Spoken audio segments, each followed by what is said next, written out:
రాష్ట్ర ప్రభుత్వం నిరంకుశత్వంగా అమలు చేస్తున్నటువంటి దోపిడీ చట్టం 22A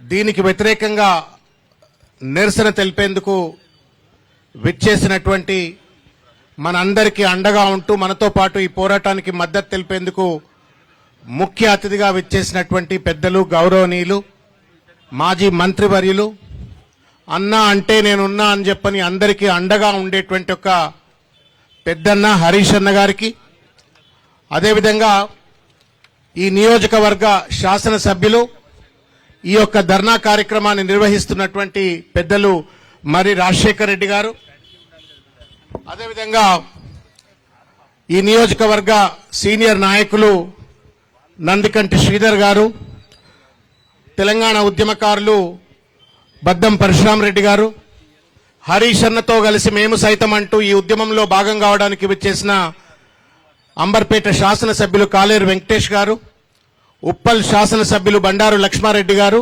వేదికపై ఉన్నటువంటి వివిధ డివిజన్ల అధ్యక్షులు, కార్పొరేటర్లు, వివిధ కాలనీలకు సంబంధించినటువంటి రెసిడెంట్ వెల్ఫేర్ అసోసియేషన్స్ వారు, బీఆర్ఎస్ పార్టీ కార్యకర్తలు, నాయకులు, మీడియా మిత్రులు అందరికీ కూడా హృదయపూర్వకంగా నమస్కారం. పిచ్చోడి చేతిలో రాయి అంటే, ఒకవేళ పిచ్చోడి చేతికి రాయేస్తే ఏమైతుంది? ఎవడి మీద ఎప్పుడు ఎట్లా కొడతాడో తెలియదు, ఎవడి మీదకి ఎట్లా రాయి కొడతాడో తెలియదు. భయంగా ఆ వన్ చేట్ల రాయి రాగానే మన చూడంగానే వీడు ఎవడి కొడతాడో అని చెప్పని భయంగా పోతాం. అట్లా ఇవాళ రేవంత్ రెడ్డి అనేటువంటి ఒక పిచ్చివాడు పరిపాలన కొనసాగిస్తుంటే అధికారాన్ని ఒక రాయి లెక్క పట్టుకొని ప్రజల పైన విచ్చలవిడిగా దాడి చేస్తూ ఇవాళ ఒక దుర్మార్గానికి, దాష్టికానికి ఇవాళ పాల్పడుతున్నాడు.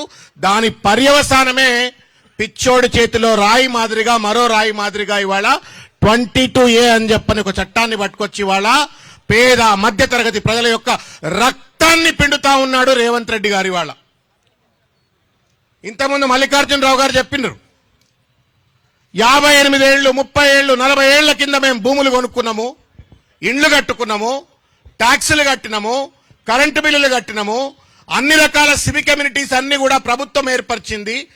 ఓవర్ నైట్ గా పిచ్చోడి చేతిలో రాయి ఉన్నట్టుగా రాయి కొట్టేసి ఇవాళ కంప్యూటర్లో ఒక్క క్లిక్ తోటి 22A కింద అని చెప్పని చట్టం పట్టుకొచ్చేసి ఇవాళ ఒక నిర్లజ్జగా, నిస్సిగ్గుగా ఇవాళ ఒక దోపిడికి ప్రభుత్వం పాల్పడతా ఉంది.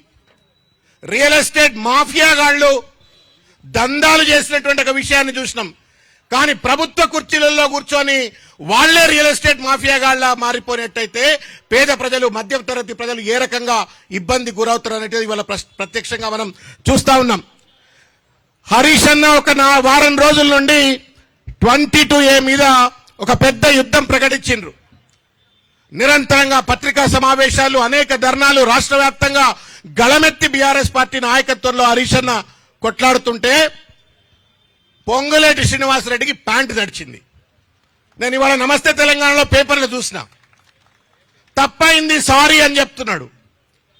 ఇంతకుముందు వస్తుంటే హరీష్ అన్న అంటున్నాడు, అరే కత్తి తీసుకొని పొడిచి చంపిన తర్వాత సారీ చెప్తే మాఫీ చేస్తామా? ఇదే గనక ఈ రకమైనటువంటి తప్పిదం గనక సౌదీ అరేబియాలో ఇంకొక దేశంలో గనక పాలక వర్గాలు చేసినట్టయితే రాళ్లతో కొట్టి చంపుతారు. ఇవాళ మల్లికార్జునరావు గారు ఇంకా పేద వర్గాలు ఎవరైతే మధ్యతరగతి వర్గాలు ఇవాళ ఓవర్ నైట్ ఆడపిల్ల పెళ్లి చేద్దాం, ఇల్లు అమ్ముకుందామంటే ప్రభుత్వం 22A కింద పెట్టింది. హాస్పిటల్ ఖర్చుల కోసం ప్లాట్ అమ్ముకుందామంటే 22A కింద పెట్టింది. మొత్తానికి మొత్తం మన రక్తం, మన చెమట, మన కష్టంతో కట్టుకున్న మన ఇళ్లు, మన భూములను ఇష్టారాజ్యంగా 22A కింద పెట్టేసి ఇవాళ ప్రభుత్వం ఒక బ్రోకర్ లెక్క మారిపోయి ఇవాళ పైసలు వసూలు చేస్తుంది. 3 రకాలుగా దోపిడీ జరుగుతుంది. 3 రకాల పద్ధతిలో ఈ మొత్తం కూడా 22A ద్వారా దోపిడీ జరుగుతుంది. మొదలు ప్రజల్లో 22A కింద మన ఆస్తులన్నీ కూడా కంప్యూటర్లో 22A కింద క్లిక్ పెట్టేసి భయం, ఇది నాదైతుందా కాదా, ప్రభుత్వం గుంజుకుంటుందా, ఒక రకమైన భయాందోళన సృష్టించినారు. రెండవది, ఈ భయంతో ఆస్తిని కాపాడుకోవడం కోసం కలెక్టర్ దగ్గరికి పోతాం, ఎంఆర్ఓ దగ్గరికి పోతాం. వాళ్ళు ఎట్లుంటారో మనకెరక. జేబులు దింపితే తప్ప పనులు చేసే పంచాయతీ ఉండదు, పట్టించుకోరు. కాళ్ళ చెప్పులు అరిగేదాకా ఆఫీసుల చుట్టూ చక్కర్లు కొడుతూనే ఉండాలా. ఇది రెండోది. ఇక అలసి సొలిసిపోయిన తర్వాత నీ అమ్మ నువ్వు ఎంతడైతే అంత ఇస్తారాబాయ్ అని చెప్పని జేబులకు వెళ్ళి కష్టార్జితం డబ్బులు తీసుకోవాలా. ఆ డబ్బులలో పొంగులేటి శ్రీనివాసరెడ్డి దొబ్బాల. ఇది ప్రభుత్వం చేస్తున్నటువంటి ఒక దుర్మార్గమైన ఒక పని. మీరు కనుక ఈ గత కొద్ది కాలంలో చూసినట్టయితే హిల్ట్ పాలసీ అని పట్టుకొచ్చిండు, రియల్ ఎస్టేట్ దందా. ట్రాన్స్ఫరబుల్ డెవలప్మెంట్ రైట్స్ అని చెప్పని టీడీఆర్ అని పట్టుకొచ్చిండు, రియల్ ఎస్టేట్ దందా. ల్యాండ్ రెగ్యులరైజేషన్ స్కీమ్స్ అని పట్టుకొచ్చిండు, రియల్ ఎస్టేట్ దందా. బిల్డింగ్ రెగ్యులరైజేషన్ స్కీమ్ అని పట్టుకొచ్చిండు, రియల్ ఎస్టేట్ దందా. జీవో 58, జీవో 59, జీవో 118 అని పట్టుకొచ్చిండు, రియల్ ఎస్టేట్ దందా. ఎక్కడ భూమి కనబడితే అక్కడ గద్దల్ లెక్క వాలిపోయి ఇండ్లు కనబడితే, భూములు కనబడితే ఇవాళ కాంగ్రెస్ పార్టీకి సంబంధించిన నాయకులు దోపిడికి పాల్పడ్డారు. ఇవాళ ప్రభుత్వాన్ని అడ్డం పెట్టుకొని ఇవాళ 22A ద్వారా ఇవాళ మన రక్త మాంసాలతో నిర్మించుకున్న మన ఇండ్లను ప్రభుత్వ ఆస్తులను పెట్టి తద్వారా డబ్బులు దండుకునేటువంటి ఒక ప్రయత్నానికి పాల్పడుతున్నారు. ఇటువంటి వాళ్ళకి ఏం చేయాలి మనము? ఈ రకం రాళ్లతో కొట్టి చంపాలనా, కర్రు కాల్చి వాతలు పెట్టాలనా? ఏం చేయాలా? గట్టిగా చెప్పరి, భయపెడుతున్నారు మీరు. గట్టిగా చెప్పరి. పొంగులేటి శ్రీనివాసరెడ్డికి వినబడాలా, రేవంత్ రెడ్డికి వినబడాలా? ఇది ప్రజల గొంతిది. మల్కాజిగిరిలో ఎంత రాజశేఖర్ ఎంత మంచోడో మీరు అంత మంచోళ్ళు ఉన్నట్టున్నారు. గట్టిగా అంటలేరు మీరు.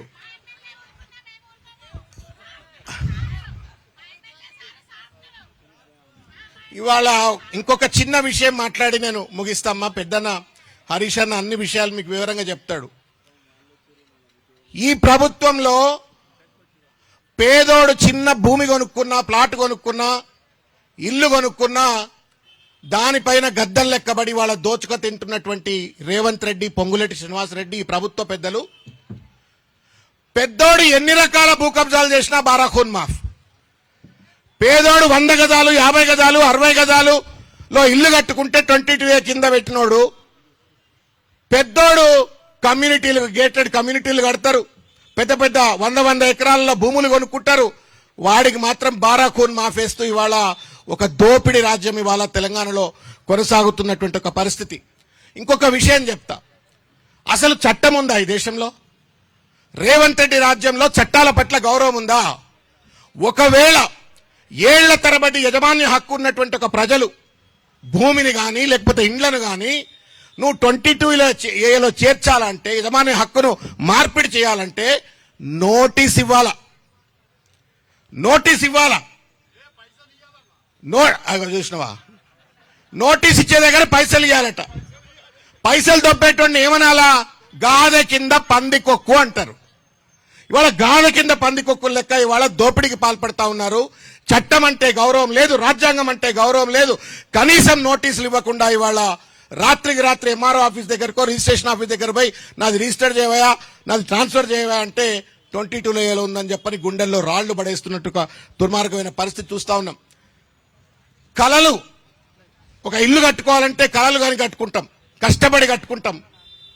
ఒక ప్లాట్ కొనుక్కుంటే కలలు కానీ కట్టుకుంటాం, కష్టపడి కొనుక్కుంటాం. అటువంటి దాన్ని వాళ్ళ ఇష్టం వచ్చినట్టుగా 22A కింద పెట్టేసి వాళ్ళ దోపిడీ చేస్తున్న ఈ ప్రభుత్వం. ఒక మాట ఉంటుంది,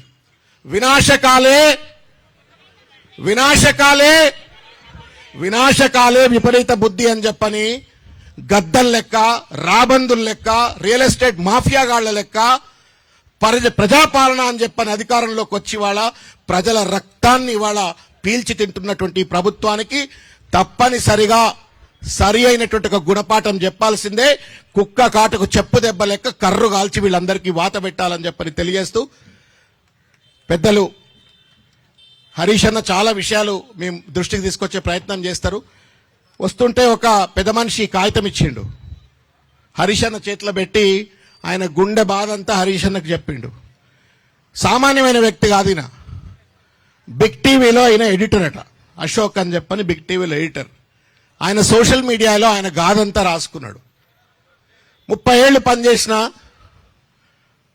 నాకు సొంతిల్లు లేదు, అక్కడ తనకలాడి ఇక్కడ తనకలాడి ఈ కష్టపడి ఆ కష్టపడి నేను ఎట్లా కొత్త ఫ్లాట్ కొనుక్కోలేను కానీ సెకండ్ హ్యాండ్ ఫ్లాట్ కొనుక్కుంటా అని చెప్పని సెకండ్ హ్యాండ్ ఫ్లాట్ కోసం 40 లక్షలు పోగు చేసుకుని ఆ ఇల్లు కొనుక్కోవడం కోసం ఆల్రెడీ ఓనర్కు డబ్బులు ఇచ్చి రిజిస్ట్రేషన్ దగ్గరికి పోతే ఇది 22A ఉంది అని చెప్పని ఏ రకంగా నేను బాధపడుతున్నా అని చెప్పని ఒక జర్నలిస్ట్ సోదరుడు సమాజంలో ప్రశ్నించగలిగేటువంటి వాడు, వాళ్ళు ప్రశ్నిస్తే సమాజం వింటుంది, అటువంటి వ్యక్తి కూడా ఇవాళ బాధను వ్యక్తీకరిస్తూ హరీష్ అన్న దగ్గరకు వచ్చి ఈ యొక్క వినతి పత్రాన్ని ఇచ్చిపోయిన పరిస్థితి. ఇట్లా చాలా మంది అశోకులు ఉన్నారు ఇవాళ, లక్షలాది మంది, కోటాను కోట్ల మంది ఇవాళ ఈ 22A వల్ల ఇవాళ నానా ఇబ్బందికి గురవుతున్నట్టు పరిస్థితి. వీళ్ళందరికీ తగిన గుణపాఠం చెప్పే విధంగా మన పోరాటాన్ని ఇంకా బలంగా ముందుకు తీసుకెళ్దామని చెప్పి తెలియజేస్తూ నాకు ఈ అవకాశం ఇచ్చినటువంటి రాజశేఖర రెడ్డి గారికి, హరీష్ అన్న గారికి హృదయపూర్వకంగా ధన్యవాదాలు.